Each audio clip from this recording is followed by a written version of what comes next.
35 টাকা কেজি দরে জমাট বাঁধা 3টি লৌহপিণ্ড কিনে বাসায় নিয়ে যান ভাঙারি ব্যবসায়ী নুরুল ইসলাম। কিন্তু বাসায় নেওয়ার পরে জানতে পারেন সেগুলো আসলে অবিস্ফোরিত মর্টার শেল। এরপর জাতীয় জরুরি সেবা 999-এ ফোন করে জানালে মর্টার শেলগুলো উদ্ধার করতে ঘটনাস্থলে যায় ঈদগাঁও থানা পুলিশ।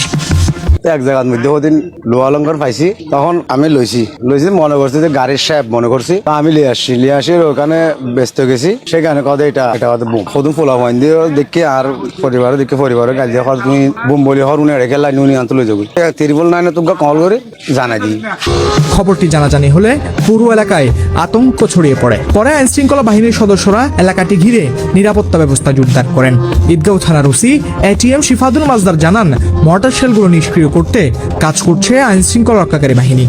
জাতীয় জরুরি সেবা 999-এর মাধ্যমে জানায় তার বাড়িতে 3টি কামানে গোলার সদস্য বস্তু রয়েছে। উক্ত সংবাদ প্রাপ্তির পরে আমরা তাৎক্ষণিকভাবে ঘটনাস্থলে যাই। সেখানে গিয়ে 3টি কামানের গোলার সদস্য বস্তু দেখতে পাই। বিষয়টি তাৎক্ষণিকভাবে ঊর্ধ্বতন কর্তৃপক্ষকে অবগত করা হয়েছে। এ বিষয়ে জানা যায় বস্তু 3টি কামানের গোলা এবং এগুলো নিষ্ক্রিয় করার জন্য বিষয়গুলো প্রক্রিয়াধীন রয়েছে। এখনো পর্যন্ত মর্টার শেলগুলো ধ্বংস করা হয়নি।